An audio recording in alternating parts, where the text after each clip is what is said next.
Welcome to public TV news bulletin ముందుగా headlines. No dog no vote కుక్కలను ఎత్తుకొని నిరసన.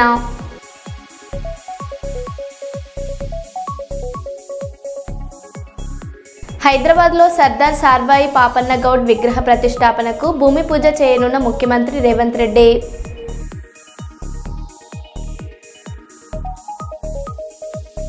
ఘనంగా గంగా తెప్పోత్సవం. ఖైరతాబాద్ నుండి ట్యాంక్ బండ్ ఏడుగుడుల వరకు శోభయాత్ర.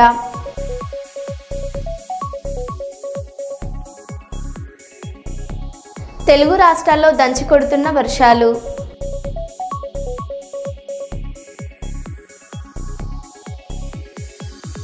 ఏడుపాయల్లో మంజీరా ఉగ్రరూపం.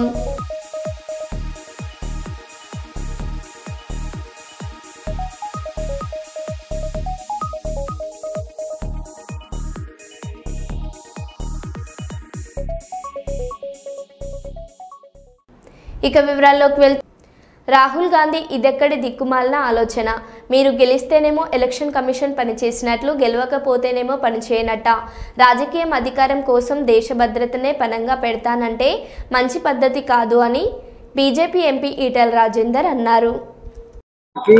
కాంగ్రెస్ పార్టీ అడుగుతా ఉన్నా, నీవు గెలిచిన తెలంగాణ ప్రభుత్వం ఏర్పడిన ప్రభుత్వం ఇక్కడ కూడా మిషన్లే ఉన్నాయి. మరి నువ్వు ప్రభుత్వాన్ని నడుపుతున్న కర్ణాటకలో కూడా మిషన్లే ఉన్నాయి, మీరు గెలిచినటువంటి కేరళలో కూడా మిషన్లే ఉన్నాయి. అంటే నీవు గెలిస్తేనేమో మిషన్లు పనిచేసినట్టు, ఎలక్షన్ కమిషన్ పనిచేసినట్టు, నీవు ఓడిపోతేనేమో ఎలక్షన్ కమిషన్ పనిచేయనట్టు, ఓట్ల చోరీ జరిగినట్టు. ఇది ఎక్కడి దిక్కుమల్ల ఆలోచన. రెండవది, ఇప్పుడు చాలా మందికి హైదరాబాద్ ఉంది, ఒక సంవత్సరం ఒక ఏరియాలో ఉంటాం, ఇంకో సంవత్సరం ఇంకొక ఏరియాలో ఉంటాం, ఒక సంవత్సరం కిరాయికి ఇంకో ఏరియాకి పోతాం, ఊర్లో ఓటు ఉంటుంది, పట్టణంలో ఓటు ఉంటుంది. ఇవన్నీ సరిచేయాల్సిన అక్కర రెగ్యులర్గా జరుగుతూనే ఉంటాయి. ఈ ఓట్ల కొత్త నమోదు ప్రోగ్రాం కానీ, ఈ డబుల్ ఉన్న కాడ తీసేసుకునే ప్రోగ్రాం కానీ, ఈ నిరంతరంగా ఎలక్షన్ కమిషన్ చేసే ప్రక్రియ. ఇవాళ నేను ఒకటే కోరుతున్నా, బీహార్లో కూడా అది బార్డర్ మీద ఉన్నటువంటి ప్రాంతం కాబట్టి, బంగ్లాదేశీలు ఇతర ప్రాంతాల వాళ్ళు వచ్చేటువంటి ఏరియా కాబట్టి, ఇవాళ వీళ్ళ ఓట్ల కోసం సీట్ల కోసం అక్కడ ఇన్ఫిల్ట్రేషన్ అయినట్టు వాళ్ళకి ఆధార్ కార్డు ఇవ్వడము, లేకపోతే రేషన్ కార్డు ఇవ్వడము, వాళ్ళకి సిటిజన్షిప్ ఇవ్వడం, ఇది ఎంత మేరకు క్షేమం కాదు దేశానికి. ఇవాళ రాజకీయాల కోసం అధికారం కోసం దేశ భద్రతనే పనంగా పెడతా అంటే ఇది మంచి పద్ధతి కాదు. ఇవాళ ఇలాంటి చౌకబారు ఆరోపణలు మంచిది కాదు. Election commission autonomous body, election supreme court కూడా ఆల్రెడీ జడ్జిమెంట్ ఇచ్చింది, దాని ప్రకారంగా అది నడుస్తూనే ఉంటుంది తప్ప దానికి పార్టీకి ఏం సంబంధం ఉంటుంది, ప్రభుత్వానికి ఏం సంబంధం ఉంటుంది. ఈ మాత్రం అవగాహన లేకపోతే ఎట్లా? మార్వాడి గోబ్యాక్ ప్రాజెక్టుపై కావాలనే బీజేపీ కాంగ్రెస్ చేస్తున్నారు. మాట్లాడు దాన్ని.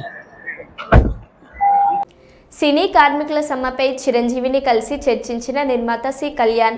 చిరంజీవి గారిని కలిశాం, ప్రతిరోజు ఈ సమస్య సాల్వ్ అవ్వాలని మాతో ఫాలో అప్ చేస్తూనే ఉన్నారు. చిరంజీవి రేపు ఫెడరేషన్ వారు చిరంజీవి గారిని కలవనున్నారు.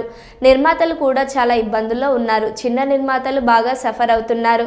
తన వంతుగా కార్మికులతో మాట్లాడతానన్నారు. చిరంజీవి ఛాంబర్ ప్రెసిడెంట్ భరత్ కూడా సమస్య పరిష్కారానికి కృషి చేస్తున్నారు. నాకున్న అనుభవంతో ప్రాక్టికల్గా ఉండే సమస్యలను వివరించాను. ఇతర రాష్ట్రాల కంటే టారిఫ్ ఎక్కువగానే ఇక్కడ కార్మికులకు ఉంది. చిరంజీవి పెద్ద మనిషిగా ఇరు వర్గాలకు న్యాయం జరగాలనే ఉద్దేశంతో ఉన్నారు. సిస్టమ్ అయ్యాం కాబట్టి ఈరోజు ప్రొడ్యూసర్లో మనం ఏం చెప్తున్నామంటే, ఇంకా అది వదిలేయండి. మెడ్రాస్లో ఎక్కువ ఉందా తక్కువ ఉందా, కేరళలో ఎక్కువ ఉందా తక్కువ ఉందా, బాంబేలో ఎక్కువ, ఇక్కడ ఏదో ఉంది కాబట్టి వర్కర్లను చేసి మన వర్కర్లను మనం చూసుకోవాలి. ఎందుకంటే బాంబే వాళ్ళతో కాదు కదా మనం పనిచేస్తున్నది. బాంబే వాళ్ళు లేకపోతే తమిళనాడు వాళ్ళు కేరళ వాళ్ళు వచ్చి పనిచేసేది మ్యాక్సిమం ఉంటే 10% ఉంటుంది, 15% ఉంటుంది. అది అంతకన్నా చిరంజీవి గారు కూడా ఒక నిర్మాతే కదా, ఆయన మాటల్లో మీకు ఎవరి పక్షాన్ని నిలబడ్డట్లు అర్థమైంది? ఆయన ఇద్దరూ బాగుండాలని కోరుకుంటున్నారండి. ఇప్పుడు ప్రొడ్యూసర్ అనే వ్యక్తి, చిరంజీవి గారు ప్రొడ్యూసరే, కానీ నిజంగా వర్కర్కి కానీ ఇబ్బంది జరుగుతుంటే చిరంజీవి గారు ఏమంటారంటే, సర్లే మనం బర్డెన్ తగ్గించుకుందాం, వాళ్ళని బాగా చూసుకుందాం అనే చెప్తారు. కానీ ప్రొడ్యూసర్ ఇప్పుడు పక్కనుండే ప్రొడ్యూసర్ అది అనలేడు కదా. ఇప్పుడు నువ్వు నా మీద యుద్ధం చేస్తున్నావు తల్లి, అలాంటి క్వశ్చన్లు వేసి ఒప్పుకోవాలంటేనే మేము చర్చలకు వస్తామని నిర్మాతలు అంటున్నారు. వీళ్ళేమో 4 కండిషన్స్ మేము ఒప్పుకున్నాం అంటున్నారు. సార్ ఒప్పుకున్నాము అనేది వేరు. ఆల్రెడీ ఒప్పుకొని సంతకాలు పెట్టి ఇంప్లిమెంటేషన్ జరగలే ఇంతకుముందు. ఆ లోపం ఎవరిది అదే పాయింట్కి వస్తున్నాం నేను. ఆ లోపం 2022లో జరిగిన ఒప్పందాలు ఇంకా అమల్లోకి రాలేదు అంటున్నారు నిర్మాతలు. ఆ లోపం ప్రొడ్యూసర్ల దగ్గర ఉందా, చాంబర్ దగ్గర ఉందా, కార్మికుల దగ్గర? 100% ప్రొడ్యూసర్ దగ్గరే ఉంది సార్. ఎందుకనంటే సినిమా తీసేది నేను కదా, డబ్బులు నేను కదా ఖర్చు పెట్టేది. అక్కడ ఉన్న అగ్రిమెంట్ ప్రకారం ఎందుకు ఇంప్లిమెంటేషన్ జరగదు? జరగకపోతే నేను సినిమా నిద్రలేసి నీ పాకెట్లోంచి కదా మనీ తీయాలి. కాకపోతే నిర్మాతల వీక్నెస్ వర్కర్లకి తెలుసు, వర్కర్ల ఆకలి నిర్మాతలకి తెలుసు సార్. యాక్చువల్గా రెండు కండిషన్లు కూడా ఇబ్బంది అయినాయి కాదండి. నేను ఫెడరేషన్ వాళ్ళతో కూడా నేను డిస్కస్ చేస్తున్నాను. ఆల్రెడీ 6 to 6 కాల్ షీట్ ఉంది, దాన్ని 9 to 9 చేయమంటున్నారు సర్కంఫరెన్సెస్కి. అలాగే ఆల్రెడీ ఫైటర్స్ 9 to 9 చేస్తున్నారు, డాన్సర్స్ 9 to 9 చేస్తున్నారు. మన ఫెడరేషన్లోనే ఉండే 2 మేజర్ సెక్టార్లు 9 to 9 చేస్తున్నప్పుడు కొరవాళ్ళు. దానికి ఏదైనా ఉంటే ఇబ్బందులు ఉంటే ఇట్లా మాట్లాడుకోవడం, కానీ డెఫినెట్గా it is going to be short out. అలాగే సండేస్ మ్యాటర్ ఉంది. It is a easiest condition అన్నీ. ఎందుకంటే 48 సండేలు వచ్చేది. ఆల్ గవర్నమెంట్ హాలిడేస్ని యాక్సెప్ట్ చేస్తారు. ఘనంగా గంగా తెప్పోత్సవం. ఖైరతాబాద్ నుండి ట్యాంక్ బండ్ 7 గుడుల వరకు శోభయాత్ర. వందలాదిగా పాల్గొన్న మహిళలు, బోనాలు సమర్పించిన మహిళలు. అత్యంతం పండుగ వాతావరణం. పోతరాజుల సందడి. ఉత్సాహంగా కొనసాగిన తెప్పోత్సవ వేడుక. ఉత్సవాన్ని వీక్షించడానికి భారీ సంఖ్యలో తరలివచ్చిన నగరవాసులు.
కర్నూలు జిల్లా అదోని పట్టణంలో ఇవాళ భారతీయ జనతా పార్టీ రాష్ట్ర కౌన్సిల్ సభ్యులు గోవిందరాజ్, అసెంబ్లీ నాగరాజ్ గౌడ్ విలేకరుల సమావేశంలో మాట్లాడారు.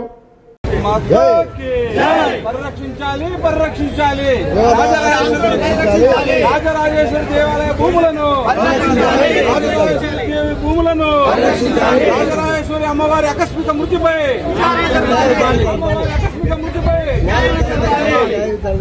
ఈరోజు Adoni sub division sub collector గారిని భారతీయ జనతా పార్టీ ముఖ్య నాయకులందరూ కూడా కలిసి ఒక వినతిని, ఒక డిమాండ్ని సబ్ కలెక్టర్ గారికి ముందు పెట్టడం జరిగింది. అదేంటంటే నిన్న తెల్లవారుజామున ఉదయాన ఆదోని పట్టణంలో అత్యంత ఆధ్యాత్మికను పెంచి పోషించి భక్తి మార్గంలో నడిపినటువంటి శ్రీ రాజరాజేశ్వరి అమ్మవారు శివకమైనటువంటి సంఘటన మీద పూర్తి స్థాయిలో జ్యుడిషియల్ ఎంక్వైరీ చేయాలని ప్రథమంగా డిమాండ్ చేయడం జరుగుతుంది. అదేవిధంగా అమ్మవారి యొక్క ఆలయము మరియు ట్రస్ట్ యొక్క ఆస్తులు సుమారుగా 100 కోట్ల రూపాయల వరకు ఉంటాయని స్థానిక భక్తులు, అదే అక్కడ ఆ ప్రాంతంలో ఉన్నటువంటి ప్రజలు కూడా తెలియజేస్తున్నటువంటి సందర్భము మనం చూస్తున్నాం. అయితే గత 2 సంవత్సరాల క్రితము అమ్మవారు అనారోగ్యం రీత్యా ప్రైవేట్ ఆసుపత్రిలో చికిత్స పొందే సమయంలో అప్పటి మాజీ ఎమ్మెల్యే సాయి ప్రసాద్ రెడ్డి అయితేనేమి, వారి అనుచర గణమైతేనేమి అమ్మవారి యొక్క ట్రస్ట్ యొక్క దేవాలయం యొక్క ఆస్తులన్నిటి కూడా బలవంతంగా రాపించుకోవాలనేటువంటి కుట్ర చేశారని ప్రజలందరూ తెలిసిన విషయం. ఆ సందర్భంలో దేవాలయం యొక్క ట్రస్టును సాయి ప్రసాద్ రెడ్డి యొక్క అనుచరుల మీద వెంటనే సిబిసిఐడి ఎంక్వైరీకి కూడా స్థానిక సబ్ కలెక్టర్ గారు రాయాలని ప్రభుత్వాన్ని మేము భారతీయ జనతా పార్టీ తరఫున డిమాండ్ చేస్తున్నాం. అదేవిధంగా ఏదైతే దేవాలయం సంబంధించినటువంటి కమిటీ ఉందో ఆ కమిటీలో ఉన్నటువంటి ట్రస్ట్ బోర్డులో నుండి వైసీపీ నాయకులందరూ కూడా వెంటనే తమంతకు తాము వదిలిపోవాలని భారతీయ జనతా పార్టీ డిమాండ్ చేస్తుంది. ఎందుకంటే వైసీపీ నాయకుల నైజం, వైసీపీ నాయకుల ప్రవర్తన ఏంటంటే దేవాలయాలు డబ్బున్నటువంటి దేవాలయాల్లో చేరి దేవాలయ యొక్క ఆస్తులను, దేవాలయ యొక్క భూములను, చివరికి దేవాలయాన్ని స్థాపించినటువంటి అమ్మవారినే ప్రాణం తీసేటువంటి అంత దూరంకి వెళ్లారని స్థానిక భక్తులు ఆరోపిస్తున్న సందర్భంలో ఆ ఆరోపణలను మీరు పరిగణలోకి తీసుకుని వెంటనే ఎవరైతే ట్రస్ట్ బోర్డు మెంబర్లుగా ఉన్నారో వాళ్ళందరూ కూడా రాజీనామా చేసి వెళ్లాలని డిమాండ్ చేస్తూ ఆ దేవాలయం సంబంధించిన ఆస్తులను కూడా వెంటనే ప్రభుత్వము స్వాధీనం పరుచుకుని వెంటనే విచారణ చేపట్టాలని సందర్భంగా స్థానిక సబ్ కలెక్టర్ గారిని కోరడం జరిగింది. ఈ యొక్క విషయంలో ఎండోమెంట్ మినిస్టర్ కి, ఎండోమెంట్ అధికారులకు కూడా భారతీయ జనతా పార్టీ తరఫున భవిష్యత్తులో లేఖలు రాసి దేవాలయ భూమి రక్షణ కోసము భారతీయ జనతా పార్టీ తరఫున పెద్ద ఎత్తున ఉద్యమాన్ని చేయబోతున్నామని ఈ సందర్భంగా ఇక్కడ మీడియా సమావేశం ఏర్పాటు చేయడానికి గల కారణం ఆర్డీఓ గారికి రాజరాజేశ్వర దేవాలయానికి సంబంధించిన స్థిరకర ఆస్తుల గురించి, దేవాలయ ట్రస్ట్ గురించి అర్జీ ఇవ్వడం జరిగింది. ఈ విషయాల గురించి నార్త్ మండల అధ్యక్షులు మహాదేవ్ గారు మాట్లాడాల్సిందిగా కోరుతాను. భారత్ మాతాకి జై, భారత్ మాతాకి జై. నమస్కారం. మీడియా మిత్రులకు, ఆదోని ప్రజలకు మేము తెలియజేయడం ఏమనగా నిన్నట రోజున 17వ తారీఖున నిన్న ఆదివారం రోజు జరిగిన సంఘటనలోన శ్రీ రాజరాజేశ్వరి అవ్వగారు నిన్న చనిపోవడం జరిగినది. కాకపోతే ఆమె ఆరోగ్యంగా చనిపోయడమో జరిగిందనే మేము అనుకుంటున్నాము. కాకపోతే ఆమెకు సంబంధించిన ట్రస్ట్ సంబంధించిన ఆస్తులు కానీ, అలాగే మరియు ఆమె బంగారం కానీ, ఆభరణాలు కానీ నిన్న ఆమె చనిపోయిన తర్వాత ఎక్కడ మాయమైపోయినావో తెలియదు. కాకపోతే అక్కడ ఎవరైతే ఏంటిది చేస్తున్నారో వాళ్ళు మన అందరికీ వాళ్ళకు చూపించాలని చెప్పి మేము కోరుతున్నాము. మరియు అమ్మగారు ఆమె దాదాపు చాలా రోజుల నుంచి అక్కడ దాదాపు 30-35 సంవత్సరాల నుంచి ఉండేవారు. ఆమె ఆస్తులు దాదాపు ఒక 100 కోట్ల వరకు ఉండొచ్చని చెప్పి మా అంచనాలో ఉంది. కానీ ఆ ఆస్తిని మేము ఇక్కడ అందరి వాళ్ళు మేము ప్రజల తరపు నుంచి మేము అడుగుతున్నాము. ఆ ఆస్తిని చూపించాలని చెప్పి సబ్ కలెక్టర్ గారికి మేము తెలియజేయడం జరుగుతుంది. మీరు నా పేరు మహాదేవ్. వరంగల్ జిల్లా నర్సంపేట పట్టణంలో బహుజన వీరుడు సర్దార్ సర్వాయి పాపన్న గౌడ్ 375వ జయంతిని గౌడ సంఘం అధ్యక్షులు సంబయ్య గౌడ్, విగ్రహదాత సోల్తి సారయ్య గౌడ్ ఆధ్వర్యంలో ఘనంగా నిర్వహించారు. అనంతరం వారు మాట్లాడారు.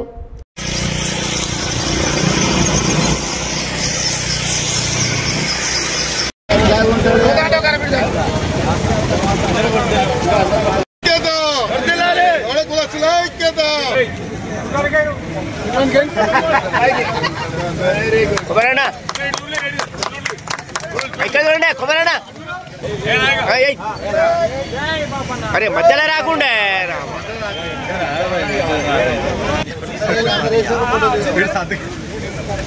అరే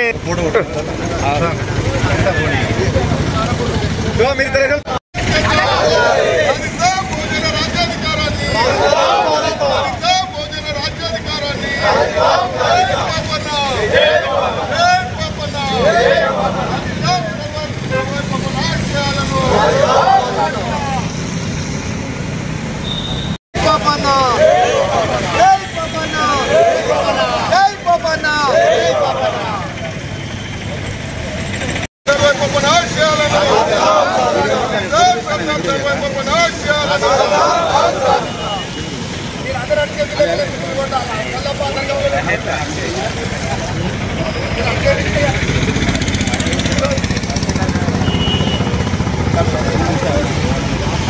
భారతమాత ముద్దుబిడ్డ దళిత భోజన వీరుడు సర్దార్ సర్వాయి పాపన్న గౌడ్ జయంతి 375వ జయంతి ఈరోజు పట్టణ గౌడ సంఘం ఆధ్వర్యంలో పట్టణం ఘనంగా నిర్వహించడం జరిగింది.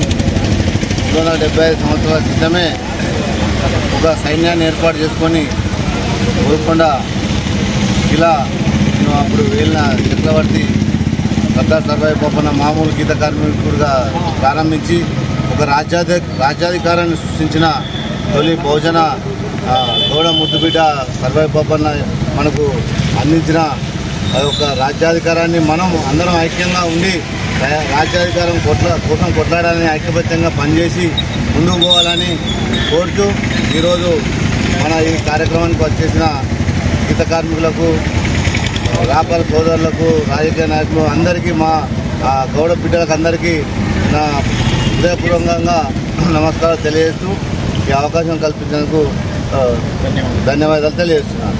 జై గౌడన్న, జై గౌడన్న, జై గౌడన్న. మరి 375 సంవత్సరాల క్రితమే మన దళిత బహుజన నాయకుడు మన సర్దార్ సర్వాయి పాపన్న గారు మరి అన్ని కులాలను కలుపుకొని మరి దగాపడుతున్నటువంటి ముస్లిం నాయకులు, ముస్లిం చక్రవర్తులకు వ్యతిరేకంగా ఆ రోజు చేసినటువంటి మా వెట్టి చాకరీలకు అన్ని వ్యతిరేకంగా ఆయన పోరాటం చేసి మరి ఆ గోల్కొండ కోటనే కొట్టినటువంటి మా మొఘల్ చక్రవర్తులను ఉరికించినటువంటి వీరుడు గౌడ బిడ్డ మరి అన్న మన సర్దార్ సర్వాయి పాపన్న గారి 375వ ఉత్సవం సందర్భంగా జయంతి ఉత్సవానికి వచ్చినటువంటి మన గౌడ బిడ్డలందరికీ కూడా పేరు పేరిన కృతజ్ఞత అభినందనలు తెలియజేస్తున్నాను. జై గౌడన్న, జై గౌడన్న. ఈరోజు సర్దార్ సర్వాయి పాపన్న గారి జయంతి సందర్భంగా నర్సంపేట గౌడ సంఘం ఆధ్వర్యంలో ఏర్పాటు చేసినటువంటి ఈ జయంతి ఉత్సవాలను ఘనంగా నర్సంపేట పట్టణంలో వారి విగ్రహం వద్ద నిర్వహించడం జరిగింది. మరి బీసీల రాజ్యాధికారం, నిరంకుశ పాలనకు వ్యతిరేకంగా ఆనాడు గత 3 శతాబ్దాలకు పూర్వమే ప్రజలను చైతన్యవంతం చేసి ఒక ప్రత్యేక సైన్యం ద్వారా జిల్లా కలెక్టరేట్లోని సమావేశ మందిరంలో నిర్వహించిన సర్దార్ సర్వాయి పాపన్న గౌడ్ జయంతి కార్యక్రమంలో జిల్లా కలెక్టర్ కోయ శ్రీహర్ష అదనపు కలెక్టర్ వేణుతో కలిసి పాల్గొని జ్యోతి ప్రజ్వలన చేసి పాపన్న గౌడ్ చిత్రపటానికి పూలమాలలు వేసి నివాళులర్పించారు. జిల్లా కలెక్టర్ కోయ శ్రీహర్ష మాట్లాడుతూ సర్దార్ సర్వాయి పాపన్న గౌడ్ ఆశయ సాధనకు పాటుపడాలని, విరోచిత పోరాటానికి సమానత్వానికి ప్రతీకగా పాపన్న గౌడ్ నిలిచారని అన్నారు. నాయకులందరూ కూడా పాల్గొనవలసిందిగా కోరుచున్నాం. జిల్లా నలుమూలలో చేసినటువంటి వివిధ సంఘ నాయకులందరూ కూడా నేటి ఈ కార్యక్రమంలో పాల్గొనవలసిందిగా విజ్ఞప్తి చేస్తున్నాం.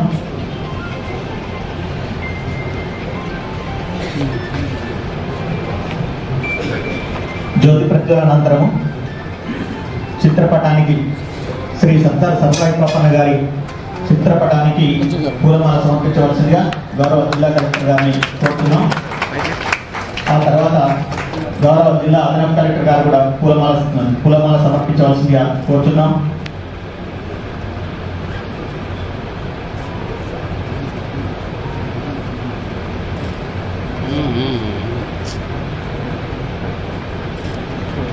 జిల్లా నలుమూలలు వచ్చేసినటువంటి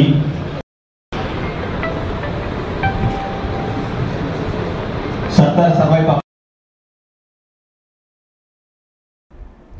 బసవేశ్వర స్వామి దేవాలయంలో 4 సోమవారాలు ప్రత్యేక పూజలు. అనేక సంవత్సరాలుగా శ్రావణ మాసం సందర్భంగా 4 సోమవారాలు ప్రత్యేక పూజలు చేయడం ఆనవాయితీగా వస్తుందని బసవేశ్వర స్వామి ఆలయ అర్చకులు కమిటీ సభ్యులు తెలిపారు. కర్నూలు నగరం బుధవారం పేటలో వెలిసిన బసవేశ్వర స్వామి దేవాలయంలో ప్రత్యేక పూజలు జరిపారు. అనంతరం బసవేశ్వర స్వామి దేవాలయంలో శ్రావణ మాసం సందర్భంగా 4 సోమవారాలు జరిగే ప్రత్యేక పూజలు, అన్నప్రసాదాలకు భక్తులకు అందించేందుకు సేవా గుణం ఉన్నవారు తమకు తోచిన విధంగా చందా రూపంలో ఆలయ కమిటీదారులకు అందజేయాలని కోరారు. అనంతరం భక్తులకు అన్నప్రసాదం చేశారు.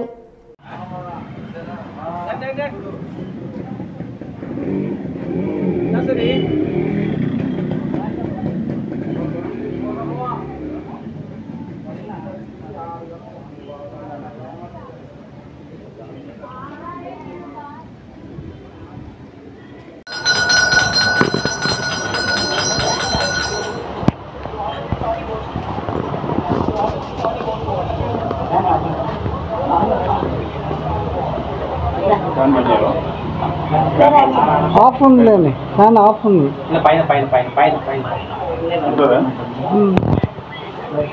Okay okay sir. స్వామి దేవాలయం నందు ఈ శ్రావణ మాసం కొన్ని సంవత్సరాల నుండి జరుగుతున్నది. ఈ యథాప్రకారంగా ప్రతి సంవత్సరం కూడా ఈ సంవత్సరం కూడా 4 సోమవారాలు 3 సోమవారాలు గుడి సేవలు, 4వ సోమవారం వచ్చిన భక్తాదులతో చందారూపకంగా వసూలు చేస్తూ అన్ని కార్యక్రమాలకు మా పాలక మండలి అందరూ భక్తాదులు అందరూ సహకరించి మా కార్యక్రమాన్ని దిగ్విజయం చేసినందుకు వారికి మా కృతజ్ఞతలు. ఎల్లవేళలా ఇలే సహకారం ఉంటూ మీ మీడియా వారు మాకు ఈరోజు ఎప్పుడు రాలేదు, ఈరోజు మీడియా వారు వచ్చినందుకు వారికి కూడా మా కృతజ్ఞతలు తెలుపుతున్నాము. ధన్యవాదములు.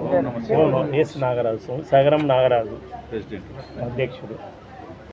కొలువై ఉన్నటువంటి బసవేశ్వర మహాస్వామి దేవస్థానమునందు అనూచానంగా వీరసేవ సాంప్రదాయాన్ని అనుసరించి శ్రావణ మాసంలో మొదటి సోమవారము, 2వ సోమవారము, అదేవిధంగా 3వ సోమవారము యథావిధిగా శాస్త్రబద్ధంగా ఉదయం స్వామివారికి అభిషేకాదులు, సాయంకాల ప్రదోష వేళ యథావిధిగా భక్తుల సహాయ సహకారములచే వీరసేవ భక్తాదులందరూ ఆ యొక్క నందిధ్వజ సేవా కార్యక్రమాన్ని అత్యంత వైభవపేతంగా జరిపించారు.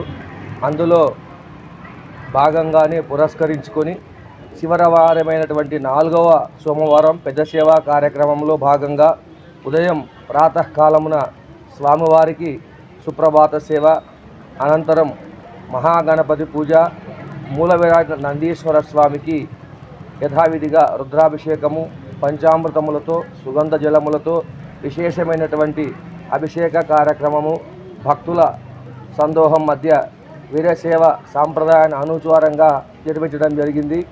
అదేవిధంగా అనంతరం ఉదయం 9 గంటలకు స్వామివారి ఆనతి ప్రార్థన, అదేవిధంగా 10:30 గంటల నుంచి గంగా సేకరణ అంటే నందికోలలు గంగా దగ్గరికి వెళ్ళి గంగమ్మ ఒడిలో ఆ యొక్క నందిధ్వజాలను అత్యంత వైభవోపేతంగా ఈ యొక్క నందిధ్వజ కార్యక్రమం జరిపించడం జరిగింది.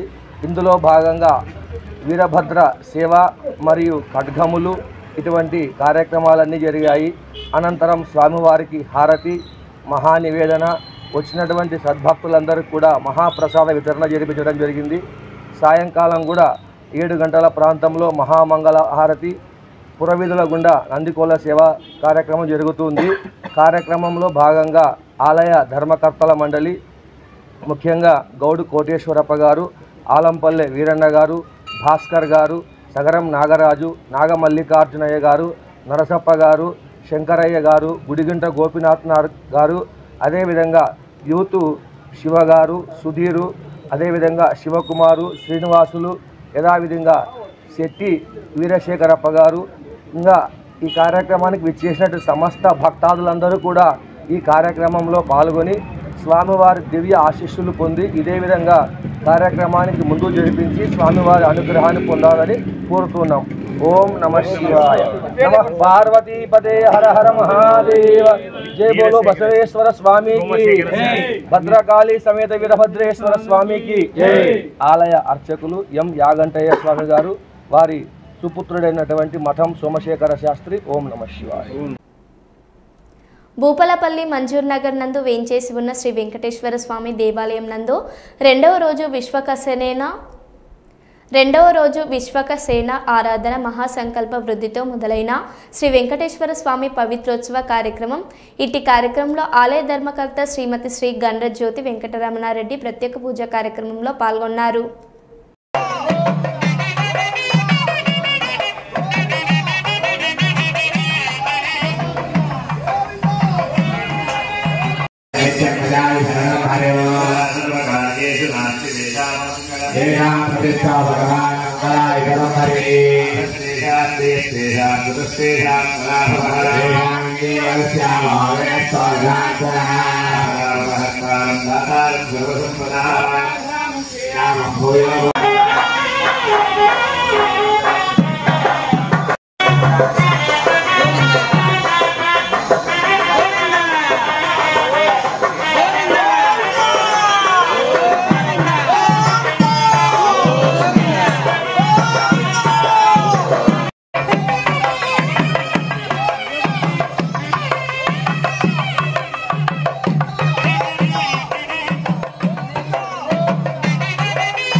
श्रीगन्धगन्धविग्रहाय नमः नानाविधकर्मपूजां समर्पयामि श्रीगन्धं धारयामि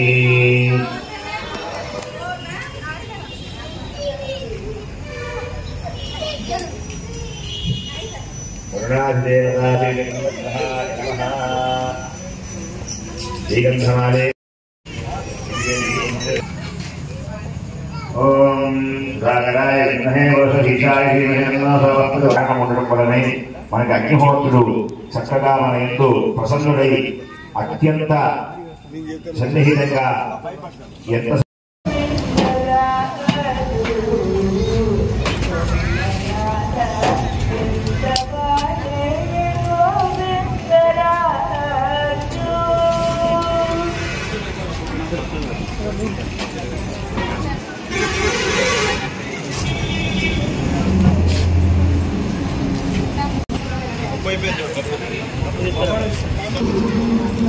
మరో బులెటిన్లో మళ్ళీ కలుద్దాం. Stay tune.